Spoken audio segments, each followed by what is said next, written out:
ಆಕಾಶವಾಣಿ ಪ್ರದೇಶ ಸಮಾಚಾರ ಓದುತ್ತಿರುವವರು ಶ್ರೀಧರ್ ಹೆಗಡೆ ಭದ್ರನ್. ಮುಖ್ಯಾಂಶಗಳು: ನೂತನ ಸಚಿವ ಸಂಪುಟ ರಚನೆ, ಕಾಂಗ್ರೆಸ್ ಪಕ್ಷದ ವರಿಷ್ಠರೊಂದಿಗೆ ರಾಜ್ಯ ನಾಯಕರ ಚರ್ಚೆ. ರಾಜ್ಯ ಕಾಂಗ್ರೆಸ್ ಸರ್ಕಾರದ ಆಡಳಿತಾವಧಿಯಲ್ಲಿ ಅಭಿವೃದ್ಧಿ ಸಂಪೂರ್ಣ ಮರೀಚಿಕೆ, ಬಿಜೆಪಿ ಟೀಕೆ. ಪ್ರಧಾನಮಂತ್ರಿ ಸ್ವನಿಧಿ ಯೋಜನೆಗೆ 6 ವರ್ಷ ಪೂರ್ಣ, ಬೀದಿ ಬದಿ ವ್ಯಾಪಾರಿಗಳ ಸಬಲೀಕರಣ. ದೇಶದಲ್ಲಿ ತೈಲ ಮತ್ತು ಇಂಧನ ಪೂರೈಕೆ ಸಮರ್ಪಕವಾಗಿದೆ, ಗ್ರಾಹಕರು ವದಂತಿಗಳಿಗೆ ಕಿವಿಗೊಡಬಾರದು, ಇಂಧನ ಸಚಿವಾಲಯ. ವಾರ್ತೆಗಳ ವಿವರ.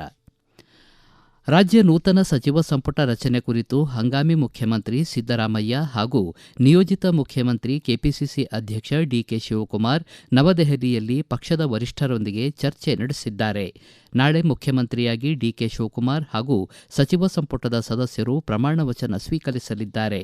ಇದೇ ವೇಳೆ ರಾಜ್ಯಸಭೆಯ 4 ಹಾಗೂ ವಿಧಾನ ಪರಿಷತ್ನ 7 ಸ್ಥಾನಗಳಿಗೆ ನಡೆಸುವ ದ್ವೈವಾರ್ಷಿಕ ಚುನಾವಣೆಗೆ ಅಭ್ಯರ್ಥಿಗಳ ಪಟ್ಟಿಯನ್ನು ವರಿಷ್ಠರು ಅಂತಿಮಗೊಳಿಸಲಿದ್ದಾರೆ. ರಾಜ್ಯ ಕಾಂಗ್ರೆಸ್ ಸರ್ಕಾರದ ಆಡಳಿತಾವಧಿಯಲ್ಲಿ ಅಭಿವೃದ್ಧಿ ಸಂಪೂರ್ಣ ಮರೀಚಿಕೆಯಾಗಿದೆ ಎಂದು ಬಿಜೆಪಿ ರಾಜ್ಯಾಧ್ಯಕ್ಷ ಬಿವೈ ವಿಜಯೇಂದ್ರ ಹೇಳಿದ್ದಾರೆ. ಬೀದರ್ನಲ್ಲಿ ಸುದ್ದಿಗಾರರೊಂದಿಗೆ ಮಾತನಾಡಿದ ಅವರು, ಕಾಂಗ್ರೆಸ್ ಸರ್ಕಾರ ಹಲವರ ಪ್ರಕರಣಗಳನ್ನು ವಾಪಸ್ ತೆಗೆದುಕೊಂಡಿರುವುದು ನ್ಯಾಯಸಮ್ಮತವಲ್ಲ.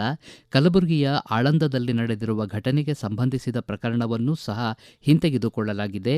ಇದರ ವಿರುದ್ಧ ಪಕ್ಷದ ವತಿಯಿಂದ ಪ್ರತಿಭಟನೆ ಹಮ್ಮಿಕೊಳ್ಳಲಾಗಿದೆ ಎಂದು ತಿಳಿಸಿದರು. ರಾಜ್ಯ ಸರ್ಕಾರ ಅಧಿಕಾರಕ್ಕೆ ಬಂದ ಕಳೆದ 3 ವರ್ಷಗಳಿಂದಲೂ ಭ್ರಷ್ಟಾಚಾರ ಹಾಗೂ ಅಲ್ಪಸಂಖ್ಯಾತರ ಓಲೈಕೆ ರಾಜಕಾರಣದಲ್ಲಿ ತೊಡಗಿಕೊಂಡಿದೆ. ಹಿಂದೂಗಳ ಕಡೆಗಣನೆ ಮಾಡುವ ಕೆಲಸವನ್ನು ನಿರಂತರವಾಗಿ ಮಾಡಿಕೊಂಡು ಬರಲಾಗುತ್ತಿದೆ. ಖಾತರಿ ಯೋಜನೆಗಳ ಜಾರಿಯಿಂದಾಗಿ ಅನುದಾನದ ಕೊರತೆ ಉಂಟಾಗಿ ರಾಜ್ಯದ ಅಭಿವೃದ್ಧಿ ಸಂಪೂರ್ಣ ಕುಂಠಿತಗೊಂಡಿದೆ ಎಂದರು. ರಾಜ್ಯಾದ್ಯಂತ ಸರ್ಕಾರಿ ಶಾಲೆಗಳು ಆರಂಭವಾಗಿದ್ದು, ಮೊದಲ ದಿನ ಶಾಲೆಗೆ ಆಗಮಿಸಿದ ಮಕ್ಕಳನ್ನು ಅದ್ದೂರಿಯಾಗಿ ಸ್ವಾಗತಿಸಲಾಯಿತು. ಶಾಲೆಗಳನ್ನು ತಳಿರು, ತೋರಣ, ರಂಗೋಲಿ ಮೂಲಕ ಶೃಂಗಾರಗೊಳಿಸಿ ಹಬ್ಬದ ವಾತಾವರಣ ನಿರ್ಮಿಸಲಾಗಿತ್ತು. ಪುಷ್ಪಾರ್ಪಣೆ ಮಾಡುವ ಮೂಲಕ ಮಕ್ಕಳನ್ನು ಬರಮಾಡಿಕೊಳ್ಳಲಾಯಿತು. ಇದೇ ಸಂದರ್ಭದಲ್ಲಿ ಅನೇಕ ಕಡೆ ಶಾಲಾ ಮಕ್ಕಳಿಗೆ ಸಮವಸ್ತ್ರ ಮತ್ತು ಪುಸ್ತಕ ವಿತರಿಸಲಾಯಿತು.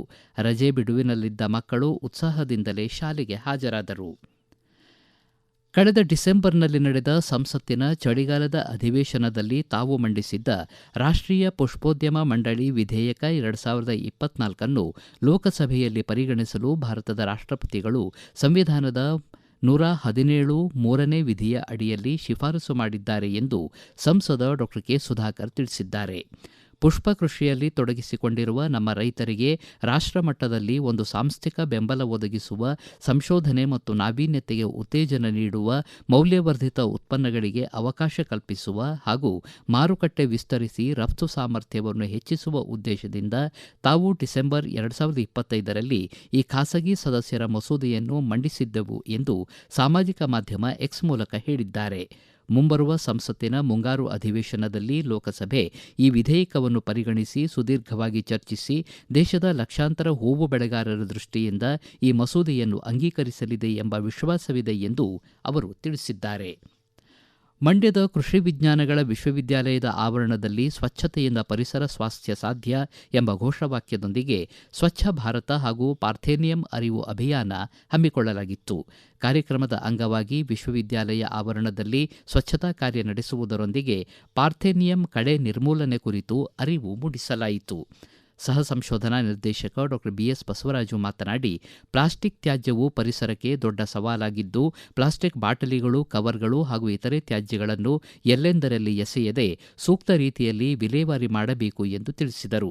ಪ್ರತಿಯೊಬ್ಬ ನಾಗರಿಕನ ಸಹಕಾರದಿಂದ ಮಾತ್ರ ಸ್ವಚ್ಛ ಮತ್ತು ಆರೋಗ್ಯಕರ ಪರಿಸರ ನಿರ್ಮಾಣ ಸಾಧ್ಯ ಎಂದರು. ಈಗ ಪ್ರಕಟಣೆ, ಬಳಿಕ ಪ್ರದೇಶ ಸಮಾಚಾರ ಮುಂದುವರಿಯುವುದು. ನಮ್ಮ ಎಲ್ಲಾ ರಾಷ್ಟ್ರೀಯ ವಾರ್ತೆಗಳು ಹಾಗೂ ಪ್ರದೇಶ ಸಮಾಚಾರ ಈಗ ಆಕಾಶವಾಣಿ ನ್ಯೂಸ್ ಕನ್ನಡ ಯೂಟ್ಯೂಬ್ ಚಾನೆಲ್ನಲ್ಲಿ ಲಭ್ಯ. ನಮ್ಮ ಎಕ್ಸ್ ಖಾತೆ ಮತ್ತು ಇನ್ಸ್ಟಾಗ್ರಾಂ ಖಾತೆ ಆಕಾಶವಾಣಿ ನ್ಯೂಸ್ ಕನ್ನಡ. ಹೆಚ್ಚಿನ ಮಾಹಿತಿಗಾಗಿ ನಮ್ಮ ಫೇಸ್ಬುಕ್ ಖಾತೆ AIR ಕನ್ನಡ ನ್ಯೂಸ್ ಅನುಸರಿಸಿ. ಮಾಹಿತಿಯ ಹೂರಣ, ವಾರದ ಕಾರ್ಯಕ್ರಮ ಪ್ರಚಲಿತ ವಿದ್ಯಮಾನ ಪ್ರತಿ ಬುಧವಾರ 9:15ಕ್ಕೆ. ಪ್ರದೇಶ ಸಮಾಚಾರ ಕೇಳುತ್ತಿದ್ದೀರಿ. ಪ್ರಧಾನಮಂತ್ರಿ ಸ್ವನಿಧಿ ಯೋಜನೆಗೆ 6 ವರ್ಷ ಪೂರ್ಣಗೊಂಡಿದ್ದು ಆರ್ಥಿಕವಾಗಿ ಹಿಂದುಳಿದ ಬೀದಿ ಬದಿ ವ್ಯಾಪಾರಿಗಳ ಜೀವನ ಮಟ್ಟ ಉತ್ತಮಪಡಿಸುವಲ್ಲಿ ಈ ಯೋಜನೆ ನೆರವಾಗಿದೆ ಎಂದು ಪ್ರಧಾನಮಂತ್ರಿ ನರೇಂದ್ರ ಮೋದಿ ತಿಳಿಸಿದ್ದಾರೆ. ಈ ಕುರಿತು ಸಾಮಾಜಿಕ ಮಾಧ್ಯಮದಲ್ಲಿ ಮಾಹಿತಿ ಹಂಚಿಕೊಂಡಿರುವ ಅವರು, ಅಸಂಖ್ಯಾತ ಬೀದಿ ಬದಿ ವರ್ತಕರಿಗೆ ಅಡಮಾನರಹಿತ ಸಾಲ ಸೌಲಭ್ಯ ಒದಗಿಸುವುದು, ಆರ್ಥಿಕ ಒಳಗೊಳ್ಳುವಿಕೆ ಮತ್ತು ಹೊಸ ಅವಕಾಶಗಳನ್ನು ಸೃಷ್ಟಿಸುವಲ್ಲಿ ಯೋಜನೆ ನೆರವಾಗಿದೆ ಎಂದು ಹೇಳಿದ್ದಾರೆ. ಬೆಂಗಳೂರು ಗ್ರಾಮಾಂತರ ಜಿಲ್ಲೆಯ ಬಾಶೆಟ್ಟಿಹಳ್ಳಿ ಪಟ್ಟಣ ಪಂಚಾಯಿತಿ ವತಿಯಿಂದ ಪಟ್ಟಣ ಪಂಚಾಯಿತಿ ವ್ಯಾಪ್ತಿಯ ಬೀದಿ ಬದಿ ವ್ಯಾಪಾರಿಗಳಿಗೆ ಪ್ರಧಾನಮಂತ್ರಿ ಸ್ವನಿಧಿ ಯೋಜನೆ ಬಗ್ಗೆ ಅರಿವು ಮೂಡಿಸುವ ಕಾರ್ಯಕ್ರಮ ಹಮ್ಮಿಕೊಳ್ಳಲಾಗಿತ್ತು. ಬಾಶೆಟ್ಟಿಹಳ್ಳಿ ಪಟ್ಟಣ ಪಂಚಾಯಿತಿ ಅಧ್ಯಕ್ಷ ಪ್ರೇಮ್ಕುಮಾರ್ ಮಾತನಾಡಿ, ಪಿಎಂ ಸ್ವನಿಧಿ ಯೋಜನೆಯು ಕೇಂದ್ರ ಸರ್ಕಾರ ಬೀದಿ ಬದಿ ವ್ಯಾಪಾರಿಗಳಿಗೆ ಆರಂಭಿಸಿದ ಕಿರುಸಾಲ ಯೋಜನೆಯಾಗಿದ್ದು, ಯಾವುದೇ ಮೇಲಾಧಾರವಿಲ್ಲದೆ ವ್ಯಾಪಾರ ಬಂಡವಾಳಕ್ಕಾಗಿ ಸುಲಭವಾಗಿ ಸಾಲ ಒದಗಿಸುತ್ತದೆ. ಇದರಿಂದ ಹಲವು ಬೀದಿ ಬದಿ ವ್ಯಾಪಾರಿಗಳು ಸ್ವಾವಲಂಬಿಗಳಾಗಿ ಬದುಕಲು ಸಹಕಾರಿಯಾಗಿದ್ದು, ಅರ್ಹರು ಈ ಯೋಜನೆಯ ಲಾಭ ಪಡೆದುಕೊಳ್ಳಬೇಕು ಎಂದರು. ಕೊಪ್ಪಳ ಜಿಲ್ಲೆಯ ಭಾಗ್ಯನಗರ ಪಟ್ಟಣ ಪಂಚಾಯತ್ ವತಿಯಿಂದ ಪ್ರಧಾನಮಂತ್ರಿ ಸ್ವನಿಧಿ ಯೋಜನೆಯಡಿ ಬೀದಿ ಬದಿ ವ್ಯಾಪಾರಿಗಳಿಗೆ ಸಾಲ ಸೌಲಭ್ಯ ಒದಗಿಸಲಾಗುತ್ತಿದ್ದು, ಸದುಪಯೋಗಪಡಿಸಿಕೊಳ್ಳುವಂತೆ ಭಾಗ್ಯನಗರ ಪಟ್ಟಣ ಪಂಚಾಯಿತಿ ಮುಖ್ಯಾಧಿಕಾರಿ ತಿಳಿಸಿದ್ದಾರೆ. ಕೇಂದ್ರ ಮತ್ತು ರಾಜ್ಯ ಸರ್ಕಾರದ ಮಹತ್ವಾಕಾಂಕ್ಷಿ ಯೋಜನೆಯಾದ ಪ್ರಧಾನಮಂತ್ರಿ ಬೀದಿ ಬದಿ ವ್ಯಾಪಾರಿಗಳ ಆತ್ಮನಿರ್ಭರ ನಿಧಿ ಯೋಜನೆಯಡಿ ನಗರದ ಬೀದಿ ಬದಿ ವ್ಯಾಪಾರಿಗಳಿಗೆ ಕಿರುಸಾಲ ಸೌಲಭ್ಯ ಹಾಗೂ ಸಾಮಾಜಿಕ ಭದ್ರತೆಗಳ ಯೋಜನೆಗಳನ್ನು ಕಲ್ಪಿಸುವುದಕ್ಕಾಗಿ ನಗರ ಮಟ್ಟದಲ್ಲಿ ಬ್ಯಾಂಕ್ಗಳ ಸಹಯೋಗದೊಂದಿಗೆ ಲೋಕ ಕಲ್ಯಾಣ ಮೇಳಗಳನ್ನು ನಿನ್ನೆಯಿಂದ ಇದೇ 30ರವರೆಗೆ 1 ತಿಂಗಳ ಕಾಲ ಆಯೋಜಿಸಲಾಗಿದೆ. ದೇಶದಲ್ಲಿ ತೈಲ ಮತ್ತು ಇಂಧನ ಪೂರೈಕೆ ಸಮರ್ಪಕವಾಗಿದ್ದು, ಗ್ರಾಹಕರು ಯಾವುದೇ ವದಂತಿಗಳಿಗೆ ಕಿವಿಗೊಡಬಾರದು ಎಂದು ಪೆಟ್ರೋಲಿಯಂ ಮತ್ತು ನೈಸರ್ಗಿಕ ಇಂಧನ ಸಚಿವಾಲಯ ತಿಳಿಸಿದೆ. ದೆಹಲಿಯಲ್ಲಿ ಅಂತರ ಸಚಿವಾಲಯ ಸುದ್ದಿಗೋಷ್ಠಿಯಲ್ಲಿ ಪೆಟ್ರೋಲಿಯಂ ಮತ್ತು ನೈಸರ್ಗಿಕ ಇಂಧನ ಸಚಿವಾಲಯದ ಜಂಟಿ ಕಾರ್ಯದರ್ಶಿ ಸುಜಾತ ಶರ್ಮಾ, ಇಂಧನ ಅಕ್ರಮ ದಾಸ್ತಾನು ವಿರುದ್ಧ ಕಠಿಣ ಕ್ರಮ ಜರುಗಿಸಲಾಗುತ್ತಿದೆ ಎಂದರು. ಕಳೆದ 3 ದಿನಗಳಲ್ಲಿ 460 ಎಲ್ಪಿಜಿ ವಿತರಣಾ ಏಜೆನ್ಸಿಗಳ ಮೇಲೆ ದಿಢೀರ್ ತಪಾಸಣೆ ನಡೆಸಲಾಗಿದ್ದು, 10 ಎಫ್ಐಆರ್ ದಾಖಲಿಸಲಾಗಿದೆ. 22 ಎಲ್ಪಿಜಿ ವಿತರಣಾ ಸಂಸ್ಥೆಗಳಿಗೆ ದಂಡ ವಿಧಿಸಲಾಗಿದ್ದು, 3 ಆರೋಪಿಗಳನ್ನು ಬಂಧಿಸಲಾಗಿದೆ ಎಂದು ಹೇಳಿದರು. ಕಳೆದ 3 ದಿನಗಳಲ್ಲಿ ಪೆಟ್ರೋಲ್ ಮತ್ತು ಡೀಸೆಲ್ ವಿತರಿಸುವ 1300 ಬಂಕ್ಗಳ ಮೇಲೆ ದಿಢೀರ್ ತಪಾಸಣೆ ನಡೆಸಲಾಗಿದ್ದು, 960 ಲೀಟರ್ ಪೆಟ್ರೋಲ್ ಮತ್ತು 2194 ಲೀಟರ್ ಡೀಸೆಲ್ ಜಪ್ತಿ ಮಾಡಲಾಗಿದೆ. 18 ಪ್ರಕರಣ ದಾಖಲಿಸಲಾಗಿದ್ದು, 7 ಆರೋಪಿಗಳನ್ನು ಬಂಧಿಸಲಾಗಿದೆ ಎಂದು ಹೇಳಿದರು. ಗದಗ ಜಿಲ್ಲೆ ಲಕ್ಕುಂಡಿ ಗ್ರಾಮದಲ್ಲಿ ಲಕ್ಕುಂಡಿ ಅಭಿವೃದ್ಧಿ ಪ್ರಾಧಿಕಾರದ ವತಿಯಿಂದ ಹಂಗಾಮಿ ಜಿಲ್ಲಾ ಉಸ್ತುವಾರಿ ಸಚಿವ ಎಚ್.ಕೆ. ಪಾಟೀಲ್ ಅವರ ಮಾರ್ಗದರ್ಶನದಲ್ಲಿ ಉತ್ಖನನ ಕಾರ್ಯ ಪ್ರಗತಿಯಲ್ಲಿದೆ. ಇತ್ತೀಚೆಗೆ 12ನೇ ಶತಮಾನದ ಚಾಳುಕ್ಯ ಚಕ್ರವರ್ತಿ 2ನೇ ಜಗದೇಕ ಮಲ್ಲನ ಆಳ್ವಿಕೆ ಸೂಚಿಸುವ ಕನ್ನಡ ಲಿಪಿ ಶಾಸನ ಪತ್ತೆಯಾಗಿದೆ. ಮಣ್ಣಿನಡಿ ಹುದುಗಿರುವ ಐತಿಹಾಸಿಕ ಪಳೆಯುಳಿಕೆಗಳ ಪತ್ತೆಗಾಗಿ ಸ್ಯಾಟಲೈಟ್ ಇಮೇಜಿಂಗ್ ತಂತ್ರಜ್ಞಾನ ಬಳಸುವಂತೆ ಸಚಿವರು ಸೂಚಿಸಿದ್ದಾರೆ. ಲಕ್ಕುಂಡಿಯ ಐತಿಹಾಸಿಕ ಪಳೆಯುಳಿಕೆಗಳ ಪತ್ತೆ ಕಾರ್ಯದ ಪ್ರಗತಿ ಕುರಿತು ಪ್ರದೇಶ ಸಮಾಚಾರಕ್ಕಾಗಿ ಹೆಚ್ಚಿನ ಮಾಹಿತಿ ನೀಡಿದ್ದಾರೆ ಲಕ್ಕುಂಡಿ ಅಭಿವೃದ್ಧಿ ಪ್ರಾಧಿಕಾರದ ಆಯುಕ್ತ ಶರಣು ಗೋಗೇರಿ. ಕಳೆದ 15 ದಿನಗಳಲ್ಲಿ 120ಕ್ಕಿಂತ ಹೆಚ್ಚು ದೇವಾಲಯ ಮತ್ತು ಸ್ಮಾರಕಗಳನ್ನು ಪತ್ತೆ ಹಚ್ಚುವಂತ ಕೆಲಸವನ್ನ ಮಾಡಲಾಗಿದೆ. ಅದರ ಜೊತೆಗೆ ಇತಿಹಾಸದಲ್ಲಿ ಹೂತು ಹೋಗಿರುವಂತ 101 ಬಾವಿ 101 ದೇವಾಲಯಗಳ ಅನಾವರಣಕ್ಕೆ ನಿಯಾಸ್ ಅನ್ನುವಂತ ಒಂದು ಸಂಸ್ಥೆಯ ಮೂಲಕ ಸ್ಯಾಟಲೈಟ್ ಇಮೇಜಿಂಗ್ ಟೆಕ್ನಾಲಜಿಯನ್ನ ಬಳಕೆ ಮಾಡಿಕೊಂಡು ಆ ದೇವಾಲಯಗಳನ್ನು ಮತ್ತು ಬಾವಿಗಳನ್ನು ಹೊರತರುವಂತ ಒಂದು ವಿನೂತನ ಒಂದು ಪ್ರಯತ್ನವನ್ನು ಸಹಿತವಾಗಿ ಮಾಡಲಾಗುತ್ತದೆ.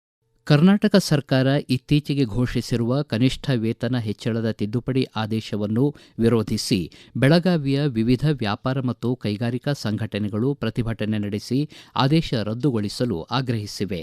Chamber of commerce and industries ಹಾಗೂ ವ್ಯಾಪಾರ ಮತ್ತು ಕೈಗಾರಿಕಾ ಸಂಘಗಳ ಅಧ್ಯಕ್ಷರು ಹಾಗೂ ಪದಾಧಿಕಾರಿಗಳು ಜಂಟಿಯಾಗಿ ಬೆಳಗಾವಿ ಜಿಲ್ಲಾಧಿಕಾರಿಯವರಿಗೆ ಮನವಿ ಸಲ್ಲಿಸಿದರು. ಕನಿಷ್ಠ ವೇತನ ಹೆಚ್ಚಳದಿಂದ ವ್ಯಾಪಾರ, ಕೈಗಾರಿಕೆ ಹಾಗೂ ಸಣ್ಣ ಮತ್ತು ಮಧ್ಯಮ ಉದ್ಯಮಗಳ ಮೇಲೆ ಹೆಚ್ಚುವರಿ ಆರ್ಥಿಕ ಹೊರೆ ಬೀಳಲಿದ್ದು, ಈ ನಿರ್ಧಾರವನ್ನು ಮರುಪರಿಶೀಲಿಸುವಂತೆ ಸರ್ಕಾರವನ್ನು ಒತ್ತಾಯಿಸಲಾಗುವುದು ಎಂದಿದ್ದಾರೆ. ಕೊನೆಯಲ್ಲಿ ಮತ್ತೊಮ್ಮೆ ಮುಖ್ಯಾಂಶಗಳು. ನೂತನ ಸಚಿವ ಸಂಪುಟ ರಚನೆ, ಕಾಂಗ್ರೆಸ್ ಪಕ್ಷದ ವರಿಷ್ಠರೊಂದಿಗೆ ರಾಜ್ಯ ನಾಯಕರ ಚರ್ಚೆ. ರಾಜ್ಯ ಕಾಂಗ್ರೆಸ್ ಸರ್ಕಾರದ ಆಡಳಿತಾವಧಿಯಲ್ಲಿ ಅಭಿವೃದ್ಧಿ ಸಂಪೂರ್ಣ ಮರೀಚಿಕೆ, ಬಿಜೆಪಿ ಟೀಕೆ. ಪ್ರಧಾನಮಂತ್ರಿ ಸ್ವನಿಧಿ ಯೋಜನೆಗೆ 6 ವರ್ಷ ಪೂರ್ಣ, ಬೀದಿ ಬದಿ ವ್ಯಾಪಾರಿಗಳ ಸಬಲೀಕರಣ. ದೇಶದಲ್ಲಿ ತೈಲ ಮತ್ತು ಇಂಧನ ಪೂರೈಕೆ ಸಮರ್ಪಕವಾಗಿದೆ, ಗ್ರಾಹಕರು ವದಂತಿಗಳಿಗೆ ಕಿವಿಗೊಡಬಾರದು, ಇಂಧನ ಸಚಿವಾಲಯ. ಇಲ್ಲಿಗೆ ಪ್ರದೇಶ ಸಮಾಚಾರ ಮುಕ್ತಾಯವಾಯಿತು. ನಮ್ಮ ಮುಂದಿನ ರಾಷ್ಟ್ರೀಯ ವಾರ್ತಾ ಪ್ರಸಾರ 7:35 ನಿಮಿಷಕ್ಕೆ.